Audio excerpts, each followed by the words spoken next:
Ketua program untuk diploma aquaculture Politeknik Sandakan Sabah yang dikasihi para pensyarah sekalian serta pelajar-pelajar sekalian.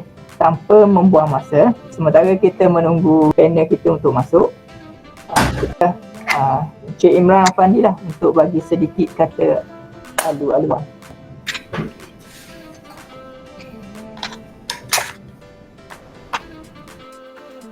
Assalamualaikum dan selamat petang, salam sejahtera.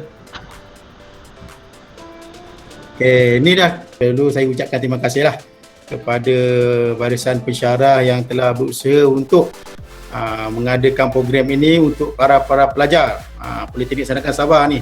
Khas kita bawakan daripada Semenanjung ni, penceramah ni. Kalau kamu tak dapat ilmu yang sepatutnya, saya tak pastilah kamu berada di mana sekarang ni. Okey. Di sini saya ingin ucapkan juga ribuan terima kasih kepada Encik Saiful Nizam. Betul nama tu? Okey, Encik Saiful Nizam bin Sulaiman, pengarah urusan ZAM Aquatik Senang Berhad, atas kesudian beliau untuk membincangkan isu ataupun tajuk yang telah dipilih untuk kamu semua petang ni, iaitu bicara pembenihan ikan air tawar dalam aquakultur. Okey. Di sini saya ucapkan jugalah banyak terima kasih sekali lagi pada Encik Saiful Nizam dan juga mungkin tim mereka kerana sudi menerima jemputan kami untuk memberi sedikit perkongsian ilmu lah pada petang ini. Okey. Harap semua para pelajar dapat mengambil, kalau boleh ambil nota yang sebaik mungkin ataupun bertanyalah soalan yang sebanyak mana yang boleh. Ini pengalaman ya. Kamu belajar. Dengan sini kamu akan tanya dengan orang yang berpengalaman dalam bidang pembenihan ikan. Bisnes lagi. Kat sini kamu belajar. Ini belajar untuk buat bisnes. Okey, kamu bertanyalah pada orang yang betul-betul menjalankan perniagaan tentang pembenihan ikan dan juga perniagaan ikan. Okey. Sekadar itu saja.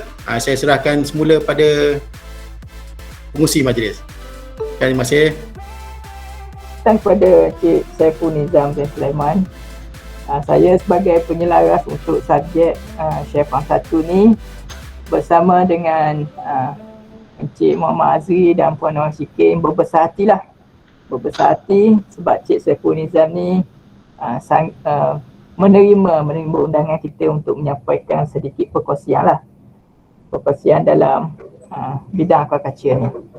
Okey, sebelum saya proceed kepada panel kita, Encik Saiful Nizam, izinkan saya untuk baca sedikit profil ataupun latar belakang Encik Saiful Nizam bin Sulaiman. Encik Saiful Nizam bin Sulaiman ni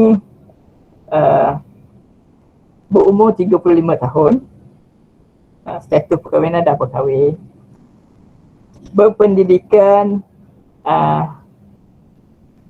diploma dalam bidang pengajian komunikasi daripada Yayasan Pahang. Pengalaman bekerja daripada 2007 hingga sekarang sebagai Ketua Pegawai Eksekutif ataupun CEO lah. Betul Cik Saiful Nizam? Okey, daripada syarikat ZAM Aquatik yang terletak di Lot 243 Latar Bersising, Jalan Jerantuk, Benta, Kampung Bahru, Jerantuk, Pahang Darul Makmur. Daripada Pahang ni, jauh sekali. Okey, pengalaman industri Encik Saiful Nizam ni berpengalaman dalam ternakan ikan keli dalam tangki, ternakan ikan keli dalam kolam semen, ternakan ikan keli dalam kolam tanah, ternakan ikan tilapia, pembenihan ikan keli, pembenihan ikan patin, pembenihan ikan bau, pembenihan ikan puyuh. Maknanya semua ikan air tawar ni Cik Saiful Nizam tapau lah ni. Okey, penghasilan hormon pembenihan ikan air tawar, pengurusan ladang aquaculture, memberi kursus pembenihan ikan air tawar kepada perseorangan, memberi kursus pembenihan ikan air tawar kepada pegawai kandang Kementerian Pertanian Malaysia, memberi kursus pembenihan air tawar kepada agensi seperti Jabatan Perikanan, ECER, MADA, Koperasi Malaysia, Pertubuhan Peladang. Pembangun nos ternakan ikan air tawar tahap 2 dan 3. Pembangun nos pembenihan ikan air tawar tahap 2 dan 3. Panel penasihat Politeknik Jeli. Panel penasihat Kolej Komuniti Bera, panel penasihat Kolej Komuniti Jerantut. Khidmat nasihat kepada Pusat Pengembangan Aquaculture Tapah dalam pengeluaran benih ikan patin. Khidmat nasihat kepada Pusat Pengembangan Aquaculture Perlu dalam pengeluaran benih ikan patin. Khidmat nasihat kepada Pusat Pengembangan Aquaculture Tapah dalam pengeluaran benih ikan patin. Jadi daripada segala profil yang saya baca tadi, Cik Saiful Nizam ni memang boleh dianggap sebagai pakar dalam pembenihan ikan tawar ni. Jadi untuk sesi seterusnya saya serahkan kepada Cik Saiful Nizam untuk sesi perkongsian ilmu pembenihan ikan tawar dalam aquaculture. Dipersilakan Tuan.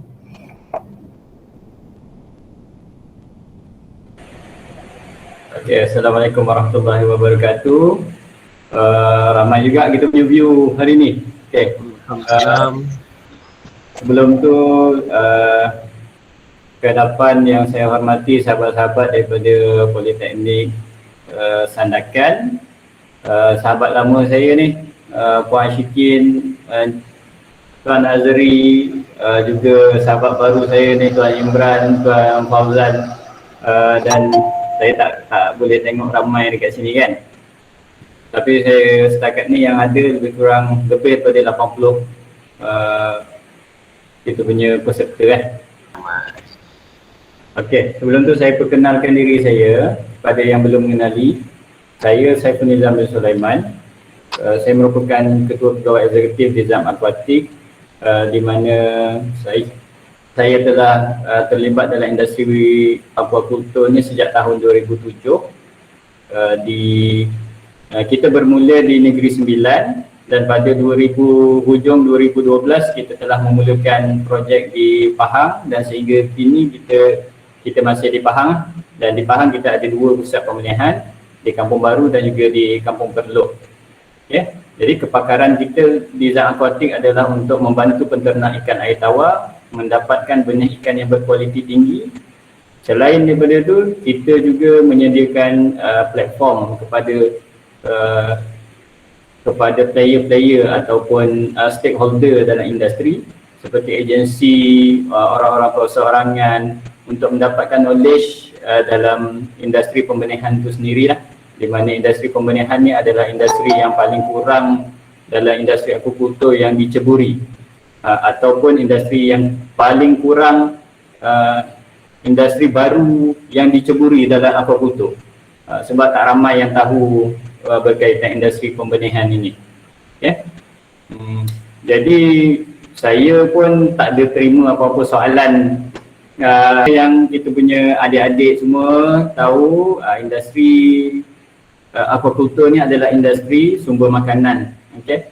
Dan ikan ni antara sumber protein yang utama selepas ayam dan daging.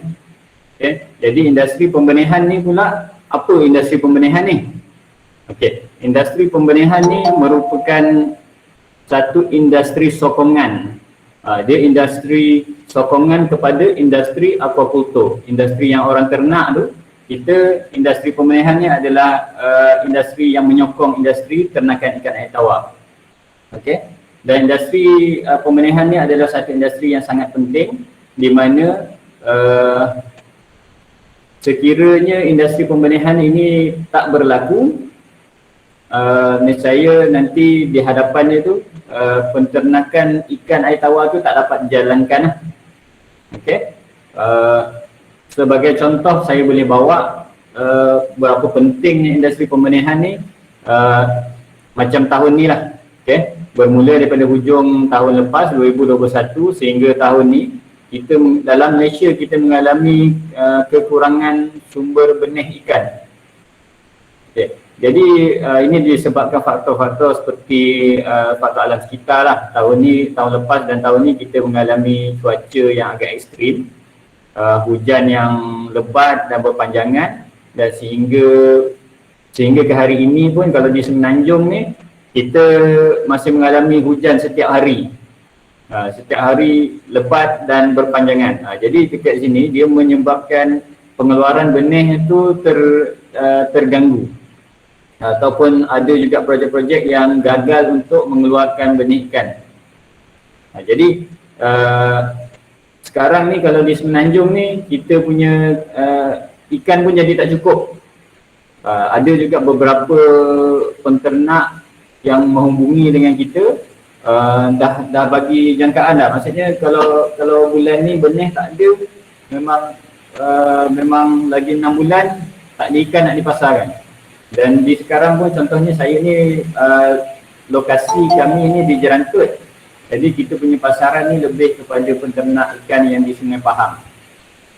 Jadi apa yang berlaku sejak daripada tahun lepas, bila berlaku kekurangan benih ni, bulan ni kita dah rasa dah, penternak dah mula rasa dah, maksudnya pengeluaran tu dah makin berkurang sebab kekurangan sumber benih ni. Okey. Jadi itu antara benda yang saya dapat kongsikan kepada semua lah. Berapa penting industri pembenihan ni untuk menyokong industri ternakan ikan air tawar tu tadi. Okey. Apa lagi yang saya dapat kongsi Kalau ada soalan mungkin boleh tanya kot. Rasa mungkin kalau tuan tak ada sediakan slide, mungkin kita terus kepada Q&A session lah. Bila siapa nak bertanya boleh tanya, nanti tuan Saiful akan jawab teruslah. Tuan moderator mungkin ada soalan ke? Ya, mana-mana student yang mau bertanya, kalau malu nak bertanya. Okey, yang tu kalau soalan tuan tadi macam mana untuk kita membudayakan kita buat ajar orang yang dah biasa makan ikan laut untuk makan ikan tawar ataupun sebaliknya kan. Ini isu budaya sebenarnya. Sama juga kalau dekat tempat saya ni, kalau di Semenanjung kiranya saya ni paling corok lah kan, paling jauh lah daripada bandar kan. Jadi kita tak ada pantai kan. Daerah saya ni tak ada pantai. Jadi budaya di sini memang makan ikan air tawar. Dan dalam masa yang sama Sungai Pahang tu adalah sungai yang terpanjang di Semenanjung. Jadi memang budaya di negeri Pahang ni sendiri dia memang biasa dengan ikan air tawar. Kalau kita bagi ikan masin, ikan laut ni, dia tak selera sangat macam dia makan ikan air tawar. Okay. Mungkin ini sama juga isu yang berlaku di mungkin di Sandakan. Di Sandakan ni dekat dengan laut. Jadi itu adalah kebiasaan masyarakat di sana. Jadi memang agak susah juga untuk kita ubah budaya makan tu kan.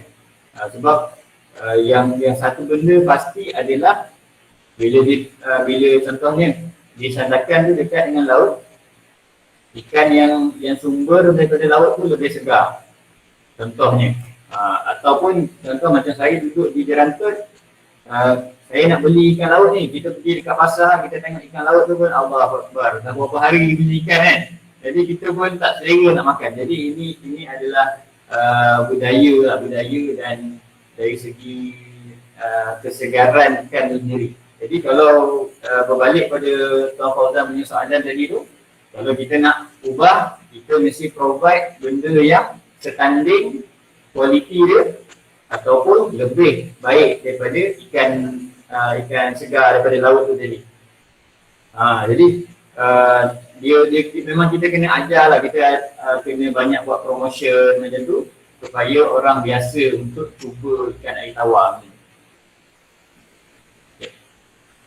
Terima kasih Tuan. Ada soalan daripada pelajar?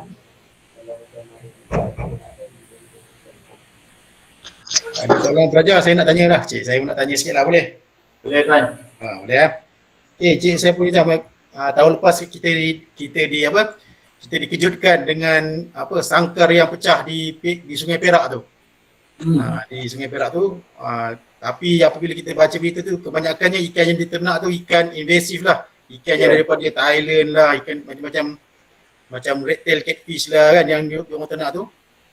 Macam mana dengan di Sungai Pahang lah, itu tadi Sungai Perak kan, ni bagaimana dengan Sungai Pahang, ada tak peternak-peternak yang berternak ikan yang seperti itu? Okey. Ikan bawang ekor merah ni ikan invasif kan. Jadi dia spesies yang sepatutnya tak boleh diternak di perairan umum kita. Tapi malangnya memang ada penternak yang import benih ni ataupun beli benih ni secara dia tak declare pada jabatan dan sebagainya. Jadi dekat Pahang ni sebenarnya sebelum isu di Perak tu, Pahang dah beberapa tahun dah orang beli ikan ni. Jadi saya tak ingat tahun berapa, tapi kalau tak silap saya pada tahun 2014 waktu banjir besar dekat Semenanjung, Pantai Timur, memang banyak sangkar-sangkar ni pecah. Dan sejak daripada tu, ikan bawang ekor merah ni dia banyak di perairan. Dan selepas 2 tahun, penternak-penternak bawang ekor merah ni kebanyakannya berada di daerah pekan lah, dekat dengan Kuantan, Ibu Negeri Pahang. Jadi selepas 2 tahun, ikan bawang ekor merah ni dia dah migrate sampai ke Bera, daerah Bera, beberapa ratus kilometer daripada sangkar-sangkar pecah ni. Dan pada waktu sekarang 2022 ni, kalau di Jerantut ni adalah sungai yang paling hulu. Dia punya sungai awal tu kan. Jadi di Jerantut ni pun kita dah boleh jumpa bawang ekor merah ni yang bersaiz berbelas kilo dan juga berpuluh kilo, 20-30 kilo tu memang dah boleh jumpa, sebab dekat pasar-pasar kita dah jumpa lah ikan orang jual dan sebagainya. Jadi memang ekosistem kita dia terancam sebab kalau kita tanya pada nelayan-nelayan sungai, ikan semula jadi contohnya macam ikan patin, buah dan sebagainya ni, dia makin kurang dekat Sungai Pahang. Jadi samalah tu yang berlaku di Perak tu pun nanti dalam tempoh beberapa tahun dia akan nampak kesan dia. Okay, mungkin saya boleh kongsi sikit dengan kita punya pelajar. Industri pembenihan ni dia ada beberapa spesies penting ataupun spesies utama untuk dalam industri pembenihan. Spesies yang pertama yang paling banyak dihasilkan adalah benih keli. Itu yang pertama. Spesies yang kedua adalah benih tilapia merah. Spesies yang ketiga ikan patin, benih ikan patin. Dan tiga ini adalah memang setiap tahun dia top ranking top 3 Jadi dalam Malaysia ataupun kalau kita pergi dalam konteks yang lebih besar di Asia Tenggara pun, tiga spesies ni adalah ikan yang paling banyak dihasilkan di pusat-pusat pembenihan.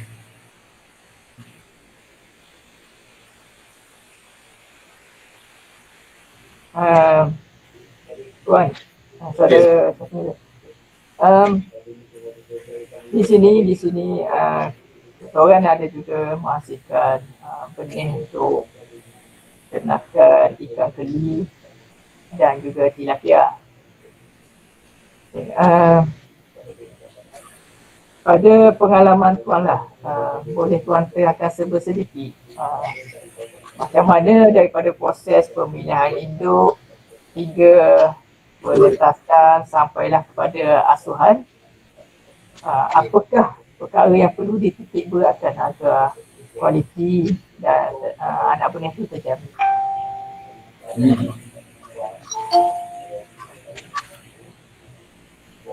Untuk tilapia.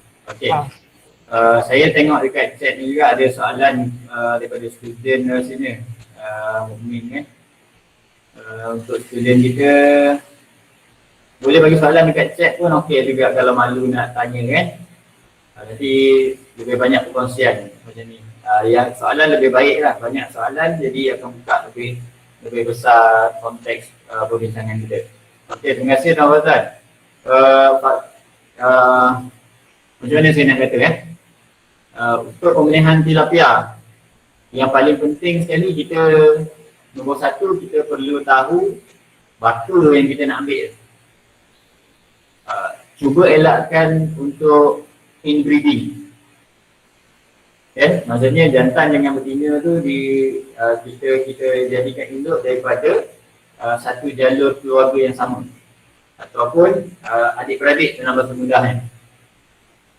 Itu penting. Sekiranya tak ada pilihan, induk ni kita boleh gunakan yang inbreeding ni sehingga F2 saja. Kalau kita terus gunakan pada F3, dia akan jejaskan dari segi nombor satu, daya tahan terhadap penyakit. Nombor dua, dia punya warna dah tak cantik kan. Warna dia akan start jadi kita panggil dia tilapia komando lah. Ada yang hitam, ada yang oranye, merah oranye. Oh, yang tompok-tompok tu kesan daripada tu lah itu kan Betul. I see. Itu antara lah, bukan 100% betul. Kan, mungkin orang lain dia ada teori dia sendiri, tapi sepanjang apa yang saya punya pemerhatian tu macam tu. Sebab kalau dalam industri pemenihan ni ada juga yang kata kalau tilapia boleh inbreeding, tak ada masalah, dia tak ada isu dia akan kurang daya tahan terhadap penyakit dan sebagainya, tapi saya punya pemerhatian macam tu. Biasanya kita dekat dalam aquatic kita akan praktikkan sehingga F2 saja. Macam tu. Okay. Soalan kedua tadi apa Tuan Fazal? Selain pada tilapia tadi.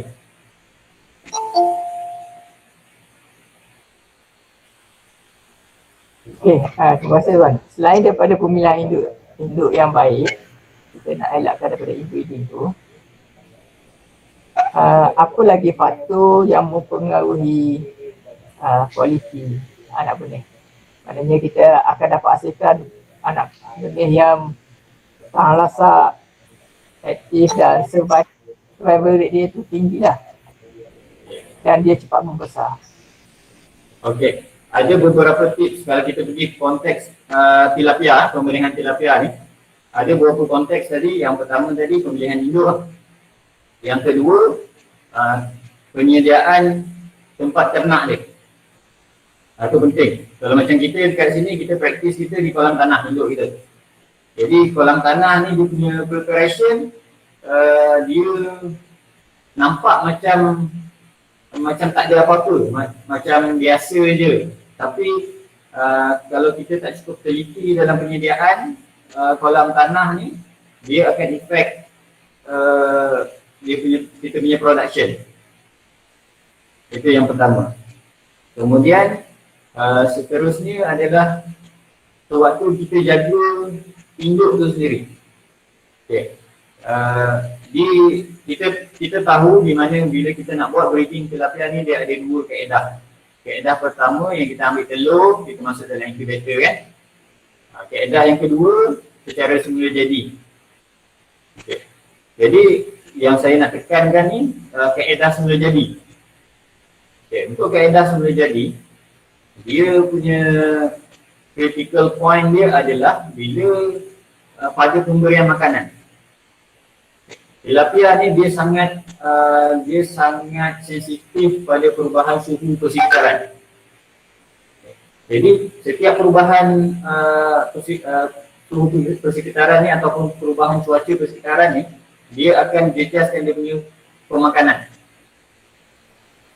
Jadi antara benda yang kita perlu titik beratkan dalam pemenihan tilapia adalah bila kita perlu tahu jumlah dan juga kita perlu tahu berapa berat induk kita. Itu yang first sekali. Okay. Yang kemudian bila kita dah tahu dua maklumat ni, kita kena buat dua data. Data pertama dia punya data berkaitan feeding. Okay, data pertama adalah feeding dia pada tahap 2.5% daripada body weight. Okay. Data kedua adalah pada 5% daripada berat keseluruhan ikan tu tadi. Okay. Untuk minggu pertama, kebiasaannya induk ni dia akan slow makan dia. Jadi kita perlu ajar ataupun kita perlu tujuk induk ni untuk dia feeding dia untuk capai 2.5% tu first. Okey, bila dia capai 2.5 tu, 2.5% daripada body weight, bila induk dia feeding 2.5% minimum, barulah dia dapat hasilkan telur yang cukup kuantiti dia.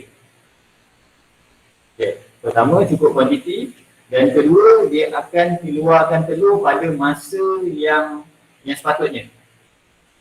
Tilapia ni dia punya pemilihannya kalau ikutkan setiap 7 hari. Dia boleh produce telur dalam badan dia. Setiap 7 hari dia boleh produce.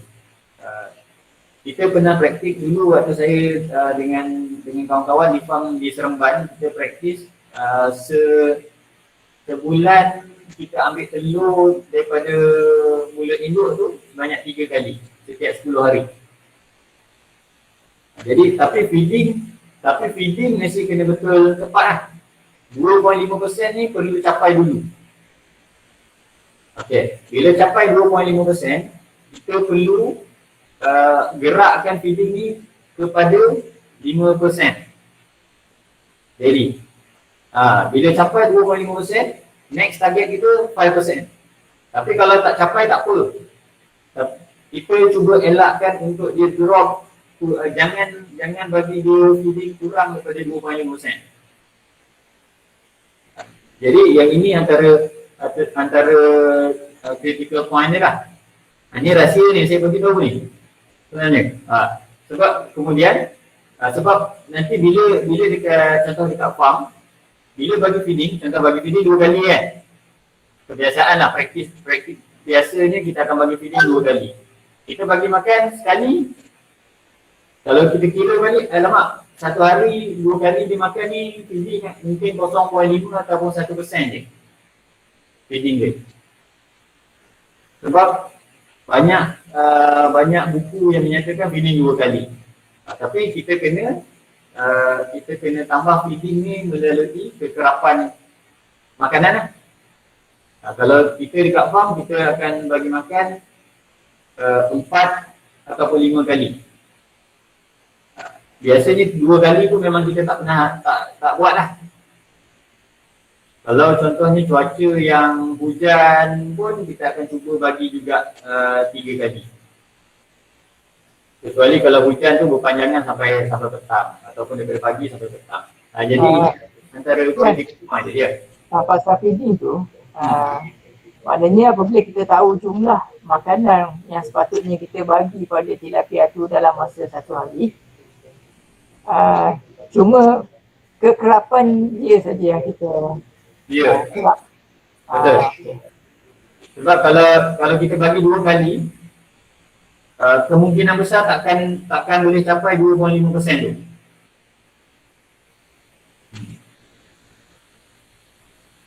Biasanya untuk benih lah tuan, kalau dia punya standard growth dia untuk 1 week, biasanya dia akan naik berapa untuk ikan tilapia? Oh, okey.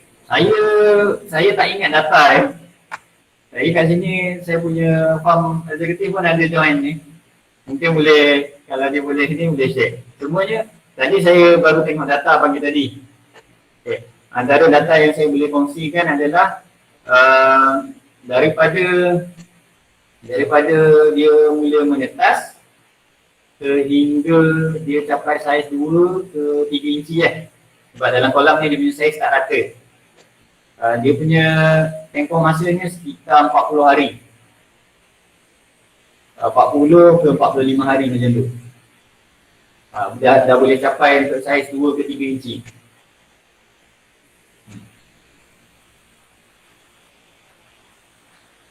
Hanya untuk kita, contohlah kan, kita nak sebagai peternak lah kan, kita ada buat pembenihan ikan tilapia untuk benih ikan tilapia. And then week by week kita akan buat sampling. Kita akan buat sampling growth dia, sampling length dia, total length semua tu lah. Kita calculate survival rate dia semua. Jadi bila kita kasih makan, bila next sampling dia akan ada growth. Dan kita carilah growth dia berapa dia akan naik satu hari. Cuma untuk kita jadikan sebagai benchmarking kita, adakah growth kita ni dah standard ataupun kurang daripada standard tu ataupun lebih daripada standard tu. Adakah cara untuk kita tahu berapa dia parameter tu? Itu soalan yang bagus. Okey. Saya tak boleh nak bagi detail sebab saya tak ingat data yang exactly kan. Kita di sini pengeluaran benih tilapia ni kita buat untuk pelanggan yang menternak guna kaedah sistem sangkar. Jadi sistem sangkar ni penternak perlukan benih yang kasar 2.5 ke 3 inci dan ke atas. Jadi dalam kita punya target KPI kita untuk hasilkan 3 inci kita ambil masa 2 bulan setengah. Maksudnya lebih kurang dalam 75 hari. 75 hari kita dapat hasilkan benih saiz 3 inci. Itu. Paling cepat 2 bulan. Biasanya tak lebih daripada 3 bulan. Okey. Dia ada kemungkinan dia akan boleh pergi panjang sikit daripada 75 hari. Tapi faktor ni, kebiasaan dia kita ambil faktor disebabkan oleh faktor cuaca. Bila contohnya macam hujung tahun kita alami musim ketujuh, hujan yang banyak, waktu tu growth memang akan jadi slow. Ada waktu hujan ni juga, benih yang terhasil kebanyakannya adalah benih tu adalah jantina dia adalah betina. Beza kalau macam pada musim panas, kebanyakan benih ni terhasil jantina dia adalah jantan.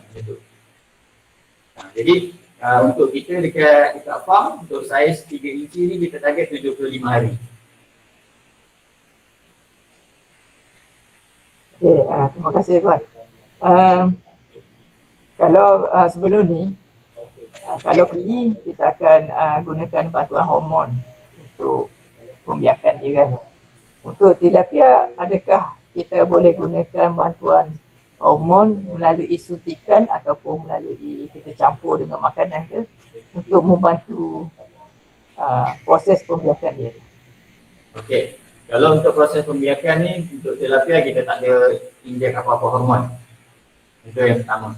Yang kedua, untuk kita bantu dia hasilkan telur yang lebih baik ataupun lebih kuantiti dia lebih banyak, yang tu kita boleh bantu. Itu kita boleh bantu dari segi suplemen, multivitamin ataupun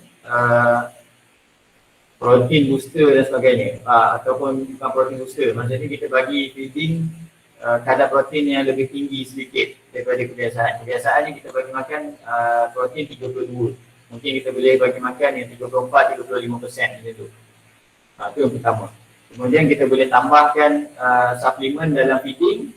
Contohnya vitamin E. Vitamin E ni dia akan direct support untuk telur lah, nutrisi untuk telur. Itu antara benda yang boleh kita buat untuk hasilkan benih yang lebih banyak ataupun yang lebih berkualiti.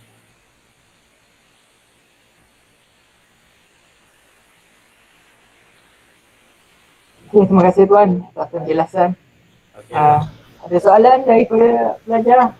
Soalan, saya nampak ada beberapa soalan ni dekat chat. Boleh tak saya jawab dulu? Boleh. Silakan Tuan. Okay. Soalan pertama daripada Muhammad Mukmin. Apa faktor yang mempengaruhi industri pembenihan akar kaca semakin merosot?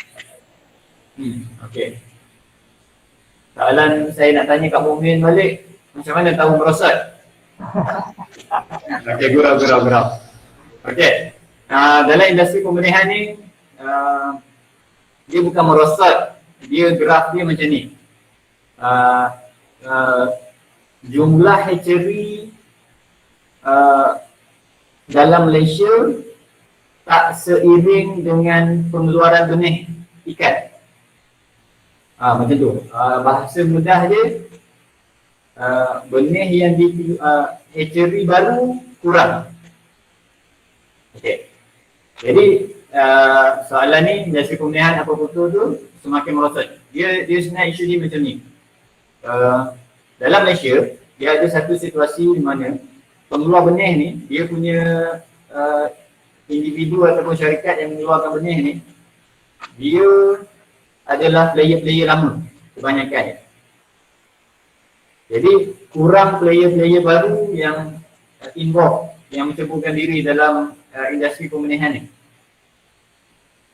Jadi disebabkan itu punya pengeluaran bukanlah merosot, tapi pengeluaran kita ni dia punya growth tu perlahan dan ada tahun-tahun yang growth dia peningkatan dia bagus, tapi penghasilan dia adalah dihasilkan daripada hatchery yang sedia ada, pusat pembenihan sedia ada. Maksudnya sekarang ni pusat pembenihan sedia ada ni dia lah yang menghasilkan benih. Sebagai contoh di Jerantut ni, pusat pembenihan di Jerantut ni saya ingat saya seorang je. Bukan saya lah, kami. Sorry. Zat akuatik yang hasil, yang produce benih. Tak ada. Kita tak ada generasi baru yang nak involve dalam industri pembenihan ni. Kalau industri ternakan tu ramai. Jadi ini antara peluang-peluang dan ruang-ruang potensi yang boleh kita tengok oleh pelajar-pelajar kan.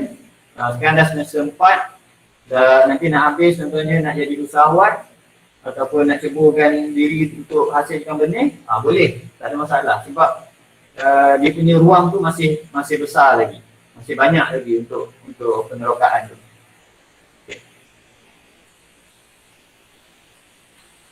Okay, jelas Mukmin? Jelas. Mungkin diorang tak nampak sebenarnya industri pembenihan ni, diorang nampak lebih kepada ikan tilapia yang besar, tapi sebenarnya kita ni banyak cabang. Jadi ini mungkin kat sini diorang nampak bahawa sebenarnya tak boleh nak support, tak boleh nak tampung. Kita nak yang pelajar-pelajar ni nampak bahawa industri aquaculture, contohnya fokus pada tilapia ni bukan ikan besar, ikan yang kecil ni pun tak cukup tangan ni Betul. Apa yang Madeleine Sikin tu kata betul. Kita industri aquaculture ni tak cukup lagi. Cukup ni daripada industri cakap ni Memang tak cukup. Okey. Soalan kedua daripada Muhammad Husni. Boleh terangkan masuk F1, F2, cuba mengenal pasti hidup sesuai ataupun tidak. Macam mana kita nak kenal pasti hidup tu? F1 ke F2? Okey, Muhammad Husni. Terima kasih soalan ni. Maksud F1 ni adalah maksudnya F ni merujuk pada keadaan generasi. Okay, generasi pertama. F2 tu adalah generasi kedua. Okay. Jadi kalau saya nak terangkan ni, saya kena masuk kelas ni. Sebab kena ada whiteboard. Baru saya boleh cerita dia punya genetik itu kan. Tapi maksudnya macam ni. Saya cuba terangkan dalam bahasa yang mudah. Kalau F1 ni maksudnya daripada contohnya kita ambil konteks tilapia tadi lah, satu konteks yang mudah. Okay, apa-apa ikan pun boleh. Okay. Induk jantan daripada baka A. Contohnya Malaysia. Okay. Induk yang betina daripada Taiwan. Okay. Jadi induk ni dikacukkan, dikawinkan, anak dia tu adalah F1. Macam tu. Okey. F2 pula macam mana? Okey. Anak ni, yang dah dapat anak ni kita pilih pula jadi induk sehingga dia saiz induk. Kemudian kita dah pilih ciri-ciri yang kita perlukan. Kemudian yang anak ni dia punya genetik dia adalah Malaysia, mana tadi saya sebut tadi? Malaysia Taiwan. Okey, Malaysia Taiwan. Jadi genetik dia ni 50% Malaysia, 50% Taiwan. Kalau kita ni darah kita lah, bahasa DNA kita lah. Okay. Jadi dia anak tu tadi kita jadikan induk, kemudian kita ambil baka yang satu lagi. Baka yang satu lagi contohnya daripada Filipina contohnya. Okey, kita kacukkan jadi itu akan jadi F2 macam tu. Generasi kedua. Jadi dia akan ada 25% genetik Malaysia, 25% genetik Taiwan dan betul-betul 50% genetik Filipina macam tu. Itu secara bahasa mudah dia. Okey. Cara dan ada soalannya tu cara mengenal pasti induk sesuai ataupun tidak. Okey. Kalau kita pergi konteks tilapia ni, kita tengok pada ciri-ciri fizikal induk tu. Ataupun kalau kita nak pergi jauh sikit, kita kena tengok pada sejarah induk tu sendiri. Adakah dia punya emak ataupun bapa dia tu dia punya batch, contohnya induk lah. Bahasa yang senang kita pilih induk betina. Induk betina ni dia punya ibu dia menghasilkan benih yang baik.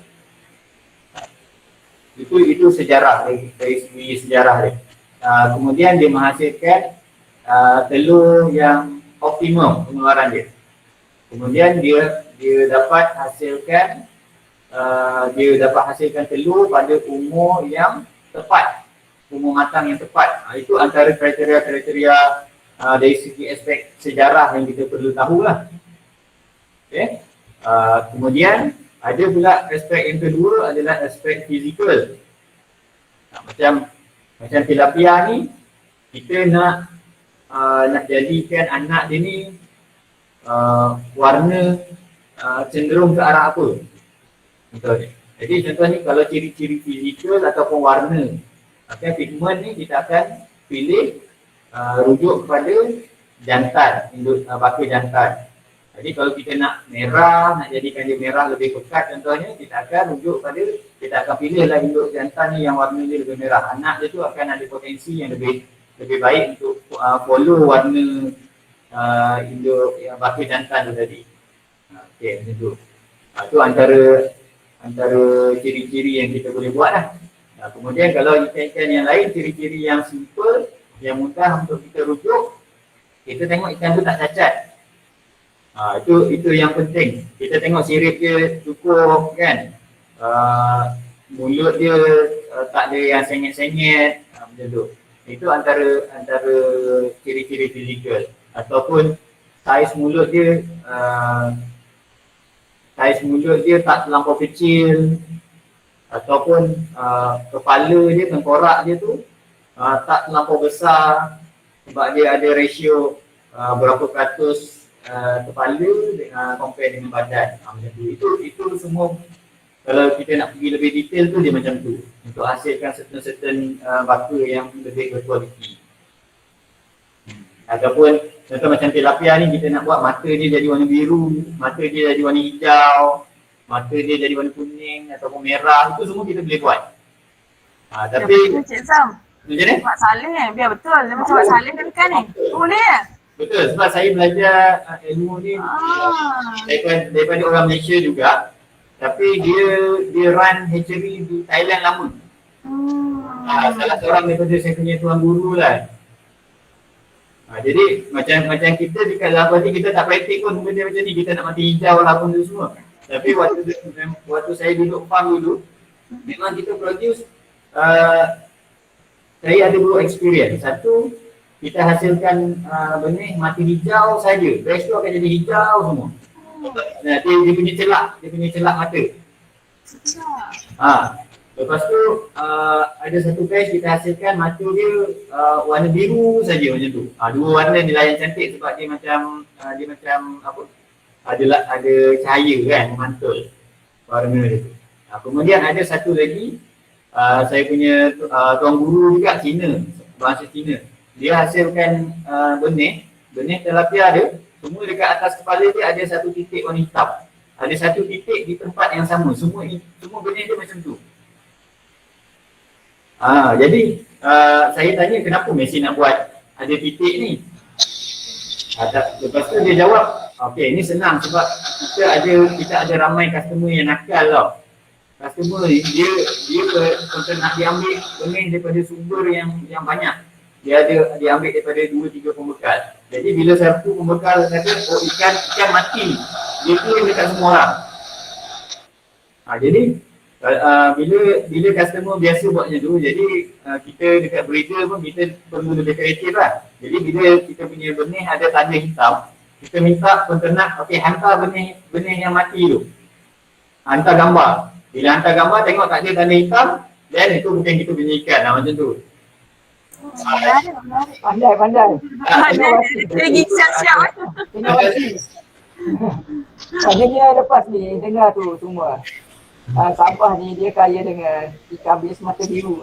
Lepas ni kita boleh produce ikan tilapia mata biru. Mohon berguru ikan tilapia mata biru lah. Okay, itu antara experience yang saya pernah terlibat lah. Menarik. Benda tu semua menarik. Okey, Muhammad Usni, saya jawab sudah. Mana Muhammad Usni? Semua pun malu. Tiba-tiba hari ni semua pun malu. Okey, soalan seterusnya berdasarkan pengalaman Tuan, bagaimana cara untuk mengurangkan atau mengelakkan kematian anak benih semasa proses pemindahan anak benih ke kolam yang lain? Masa dah proses pemindahan anak benih tu, macam mana kita nak jaga dia? Sebab tu tak ramai, salah satu sebab kenapa tak ramai orang terlibat dalam industri pembenihan. Sebab dia berbalik pada soalan Azizul ni. Bila hapus ikan mati. Saya punya founder itu dah senyum lah tu. Kan? Sebab dia experience dia pun sama juga. Benda yang sama. Okey. Jadi memang untuk kurangkan ikan mati ni, konsep paling asas dia ada banyak teknik, kan? Tapi kita tak sempat, dan teknik yang terbaik memang kita kena duduk dekat farm, kita kena study apa proses yang ada dekat farm, baru kita boleh decide apa kaedah yang terbaik untuk harvest ni, pengendalian ikan. Okay? Tapi untuk permulaan, untuk mengurangkan risiko, kaedah yang paling baik adalah kita mengendalikan ikan tu atau kita buat pemindahan ikan tu dalam keadaan ikan tu dalam air juga. Okay, sebagai contoh, daripada kolam tanah kita nak pindahkan ni benih-benih yang halus 1 inci ke 1/2 inci ni, kita nak pindahkan daripada kolam tanah nak pergi ke tangki, kan? Mungkin jaraknya ada 100 meter ke 50 meter. Okay? Jadi kita pindahkan, boleh guna baldi, kita ambil guna tapis, masukkan dalam baldi yang ada air, kemudian kita pindahkan. Itu dapat kurangkan risiko. Ataupun kalau jauh sangat, nak baldi ni berat, kan? Lepas tu jauh kita nak pindahkan, kita tak ada transport, contohnya tak ada lori untuk pindahkan, ada motor je. Jadi kita apa kaedah boleh pakai? Pun boleh juga kita pindahkan benih ni daripada kolam, bila kita rapukan, kita pindahkan benih ni masuk dalam plastik pembungkusan tu, ada air juga.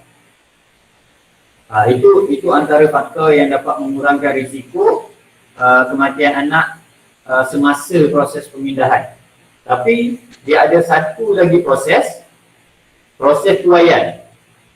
Okay. Proses tuaian ni adalah proses awal sebelum proses pemindahan benih. Benih ke ikan pun tak kisah. Okay. Jadi kaedah tuaian yang betul tu, yang sesuai pada tempat sesuatu farm tu, yang itu yang faktor awal yang akan bagi kesan kepada selepas tu proses memindahkan benih tu pula. Pukat. Contohnya, kita kat sini kolam tanah, kita pukat. Saya kalau dengan tim, saya akan selalu bising. Okey, pukat mesti batu dekat depan. Contohnya, kita jangan pelampung dengan batu tu, dia punya jaring tak boleh berlipat. Dia mesti jadi pukat macam pukat tunda. Itu ciri-ciri dia. Kemudian kita ada satu istilah saya panggil, kita buat rumah. Sebelum kita kecilkan pukat, kita mesti dah readykan rumah dia. Jadi rumah ni fungsi dia untuk kurangkan stres ikan. Rumah ni fungsi dia adalah tempat ikan berkumpul sebelum kita buat pemindahan proses seterusnya tu. Jadi benda-benda macam ni, step-step tu yang penting, satu-satu step tu penting. Dalam tuaian ni pun bila kita proses menuai ni, dia punya SOP tu nampak macam ala bengong-bengong je kan dia punya proses kan.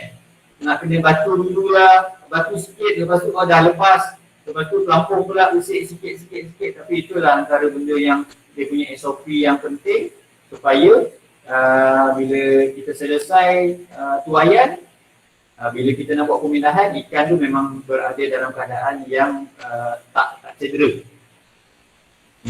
Okay. Boleh tak Azizul? Macam tu.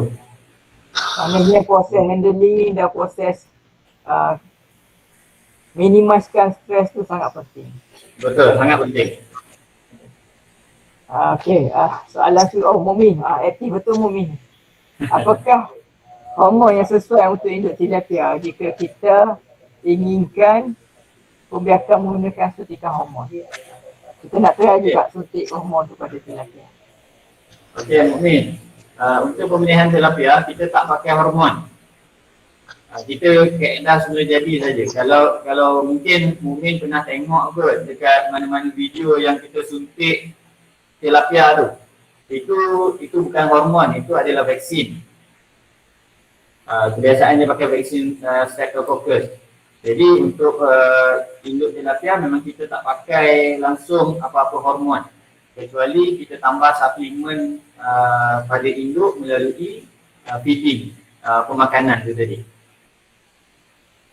Okay, maksudnya tuan, contohlah kan, ikan tu dia dah, kalau diikutkan dia dah matang untuk dijadikan induk. And then bila kita pairingkan dia, dia tak bertelur, macam dalam jangka masa 1 bulan, 2 bulan pun dia tidak bertelur. Jadi daripada pengalaman tuan sendiri, macam mana kita nak bagi dia bertelur? Bagi dia bertelur. Okey. Ini beberapa bulan sebelum ni memang saya ada experience benda macam ni. Sebab saya punya tim kat kolam ada tim baru. Jadi sepanjang kalau saya dekat Jerantut ni daripada 2012 sampai sekarang ni, ini first time saya jumpa. Saya ingatkan induk kita tukar baru. Induk lama kita dah lupus. Kemudian kita bawa masuk induk baru. Kemudian 3 pusingan, production dia sepatutnya dalam 3 pusingan tu at least 1 juta ekor lah dia punya pengeluaran. Tapi tak dapat, cuma ada 40,000, 50,000 macam tu je. Jadi saya ingatkan induk tu punya isu. Tapi bila lepas tu induk tu kita pindahkan dekat farm satu lagi. Lepas tu saya sendiri buat pemantauan dengan bantuan saya punya tim. Jadi bila kita tengok, rupanya induk ni okey je production. Even though yang hari ni kalau tengok Facebook, saya rasa Tuan Azri ada like saya punya posting tadi pasal Ya. Okay. Itulah induk yang saya tengah cerita sekarang ni. Jadi induk tu hari ni mati sebab benihnya padat dalam tu. Dia pun sampai drop. Okay. Jadi apa faktor? Okay. Dia ada 2 faktor Tuan Fauzan. Nombor 1 kita back pada feeding tadi. Bila feeding tu tak capai 2.5%, dia akan hasilkan output yang memang takkan sampai kita punya calculation langsung. Itu yang pertama. Okay. Yang kedua, umur induk. Okey, ada beberapa teori. Kata induk tilapia ni, dia ada 2 teori. Setakat yang saya tahulah, saya tak tahulah kalau ada teori lain. Panjang saya punya experience, saya ada dengar 2 teori. Teori pertama, induk matang untuk tilapia 3 bulan. Okay. Teori yang kedua ni teori lama. Teori lama tahun 70, 80 dulu. induk matang tilapia pada umur 6 bulan.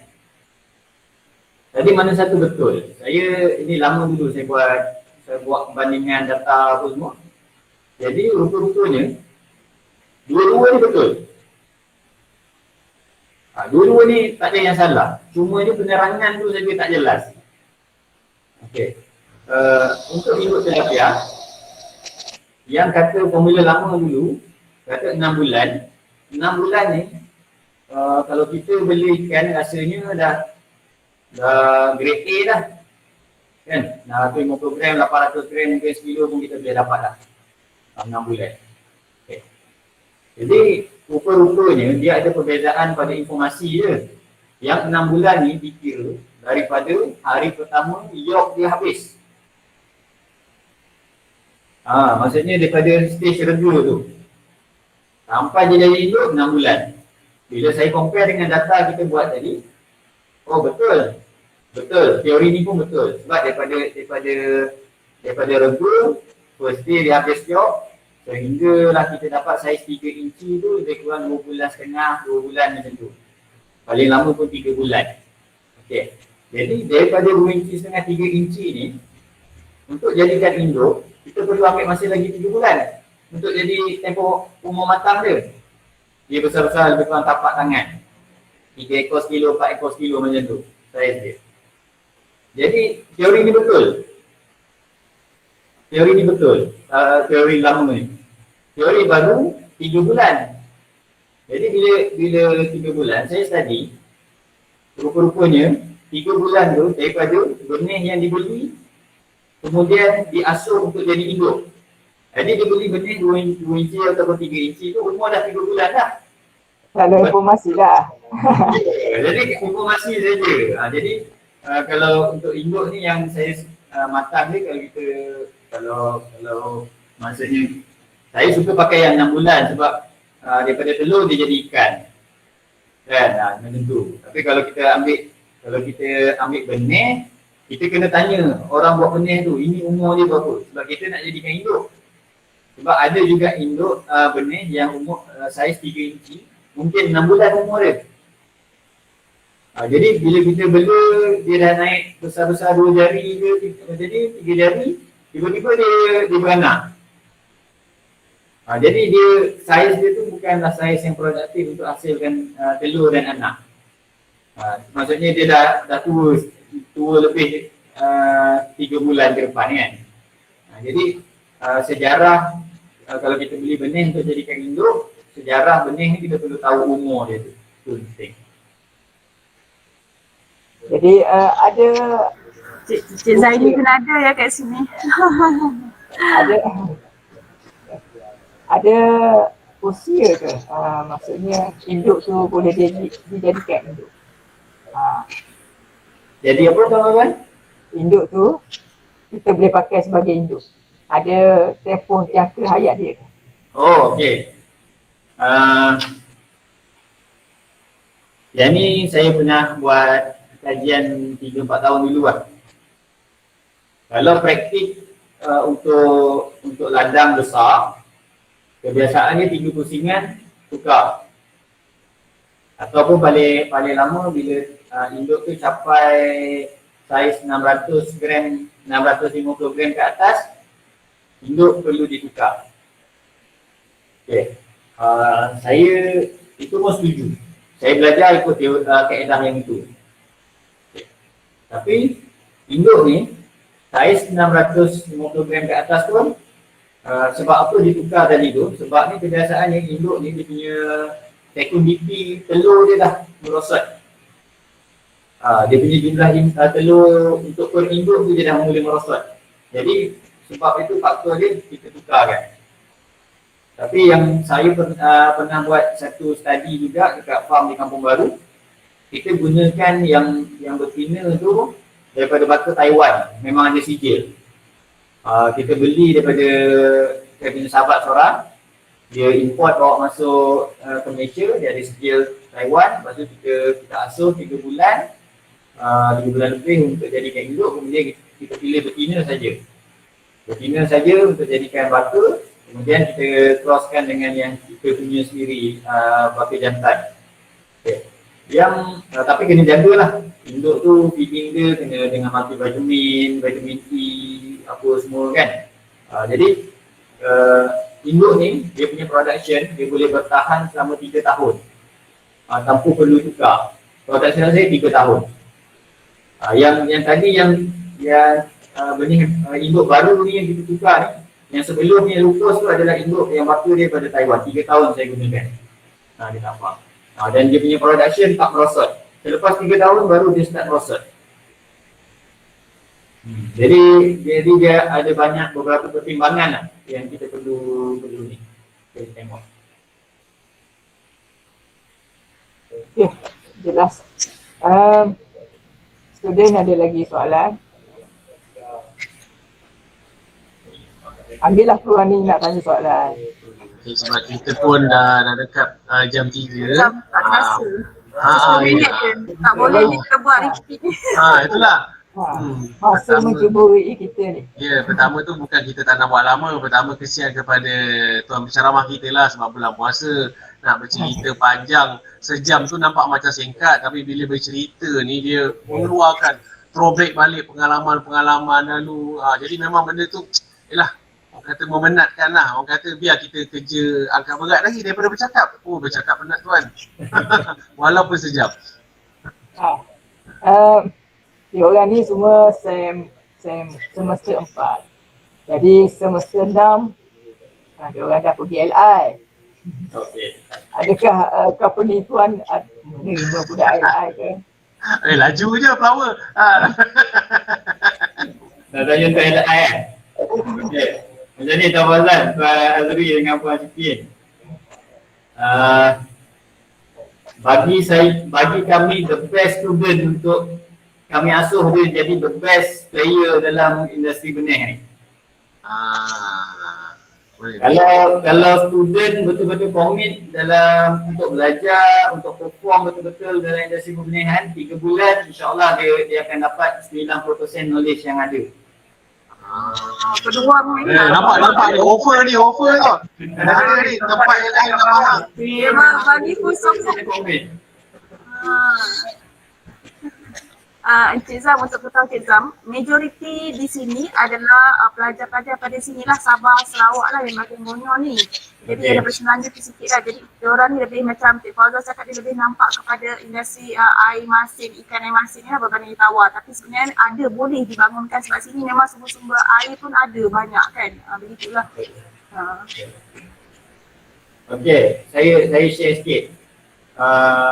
Dah habis masa dah ni kan? Sikit lagi. Saya masih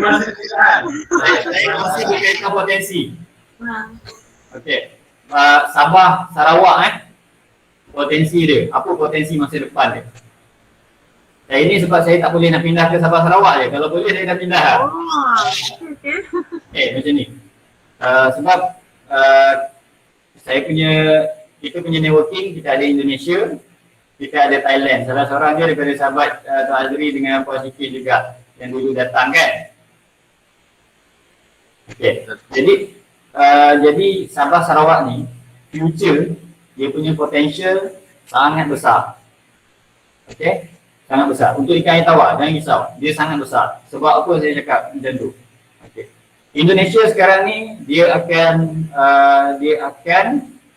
tukar ibu negara pergi ke Kalimantan, dan highway Borneo tu dia akan gabung dengan Kalimantan untuk masa depan. Okey. Jadi sekarang ni sahabat-sahabat kita punya networking yang buat benih di Indonesia, boleh kata setiap hari supply benih hantar ke Kalimantan. Okey, sebab Kalimantan dia sedang grow. Sama juga dengan Sabah dan Sarawak. Sebenarnya Sabah Sarawak ni dia sedang grow. Population dia semua sedang bertambah. Semenanjung ni dah tak ada lah. Semenanjung ni kalau sikit lagi tambah, lepas tu dia dah tepu lah habis. Sama juga dengan Indonesia. Indonesia pun sama. Jakarta, Pulau Jawa tu semua dah tepu habis kan. Okay. Kemudian apa lagi potensi? Potensi masa depan yang ada di Sabah Sarawak. Potensi masa depan adalah bila bila Kalimantan tu jadi ibu negara Indonesia, highway pen Borneo bergabung dengan Kalimantan, pelabuhan di Sabah, pelabuhan laut di Sabah dia akan jadi antara pelabuhan utama. Jadi sebelum ni ekspor ikan, contoh ekspor ikan marin, dia perlu pergi ke Pulau Pinang, pantai bahagian utara Semenanjung untuk pick up ikan sangkar, ikan kerapu dan sebagainya. Bila industri Sabah, Sarawak dan Kalimantan akan naik, jadi dia ada shortcut. Dia akan jadi shortcut. Cumanya sekarang ni Sabah, Sarawak dengan Indonesia, Kalimantan, industri tu tak cukup besar lagi. Okay. Industri bila beberapa tahun, 10 tahun ke depan, bila population memang dah berkembang, jadi siapa siapa lambat tinggal. Dia jadi macam tu. Jadi potensi memang ada. Ikan air tawar tu, ikan marin tu memang ada. Dan dijangka, saya tak ingat tahun berapa, kajian menyatakan bahawa sumber protein utama penduduk dunia selepas ni, saya tak ingat berapa tahun dia, akan beralih kepada ikan ayam. Ikan ni, dan sekarang ni kalau di negara-negara Eropah, ikan ni kita panggil sebagai apa? Sea chicken. Macam tu, ayam laut dia. Ayam air macam tu lah. Jadi potensi ikan air tawar memang sangat besar.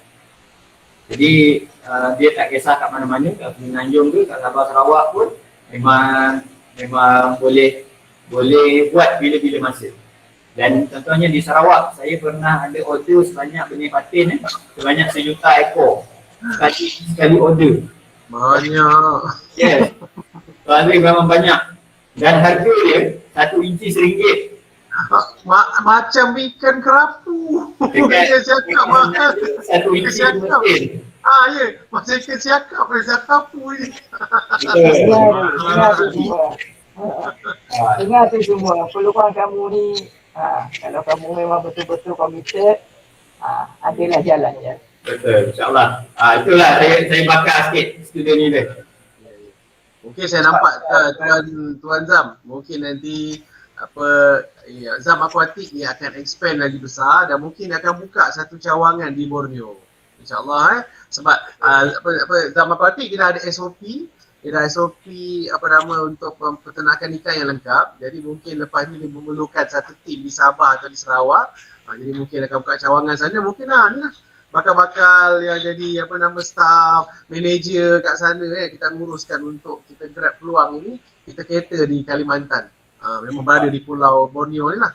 Betul. Dan satu kali kita tambah sikit. Kita punya vision pun memang untuk kita sekarang ni untuk nurture dan kita bangunkan kita punya graduan-graduan ni. Kita memang nak expose dekat Zam Aquatic, kita memang nak expose sebab kita memang sangat kurang tenaga pakar dalam industri pembenihan ni.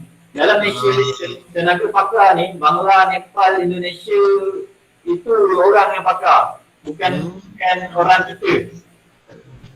Jadi sekarang ni memang kita nak open kita punya knowledge ni supaya memang ramai lagi player untuk involve dalam industri ni. Ya betul, dia orang yang ambil peluang. Ya. Dia orang yang ambil peluang. Sebab budak-budak ni pun sebelum minta akar kaca dia ingat akar kaca ni apa jadi nelayan ke. Sebenarnya akar kaca ni dia skop dia luas. Okay, sebelum kita mengakhiri kita punya program pada petang ni, ada soalan lagi daripada pelajar, daripada lecturer semua. Mungkin Tuan Zam boleh berkongsi ke ada promosi terkini ke yang ditawarkan di Zam Aquatic pembenihan, sebab dalam ni bukan setakat pelajar, saya tengok ada juga mungkin daripada orang luar dan juga daripada industri lah, mungkin boleh promosi sikit dekat kita ada benih yang bakal dikeluarkan sekian ke, mungkin masa lah kita buat promosi untuk Zam Aquatic lah. ada selain pada student ada juga ke? Ada. Oh, okey. Saya promosi tak ada, saya tak pandai nak promosikan kita punya ni kan. Cumanya kalau siapa yang ada minat dalam industri ni untuk apa-apa lah, collaboration ke ataupun knowledge ke, kita nak sharing apa-apa kan, antara benda yang kita master lah. Kita master maksudnya yang kita boleh guide dalam industri pembenihan ni, contohnya peli dengan tilapia. Dua ni kita dah ada prosedur lah. Kalau just follow benda ni memang insya-Allah akan jadi. Itu je dia punya ni. Kita dah sampai satu tahap yang memang okey. Ini prosedur dia. Ni follow. Okey, kau akan dapat production kau berapa ratus ribu ekor. Contoh macam tu. Kita dah buat. Just follow je. Feeding dia, penyediaan kolam apa benda semua just follow. Okey, lepas tu buat. Itu kita punya kita dah study sampai situ lah. Dan ini adalah proven sebab kita adalah dekat industri.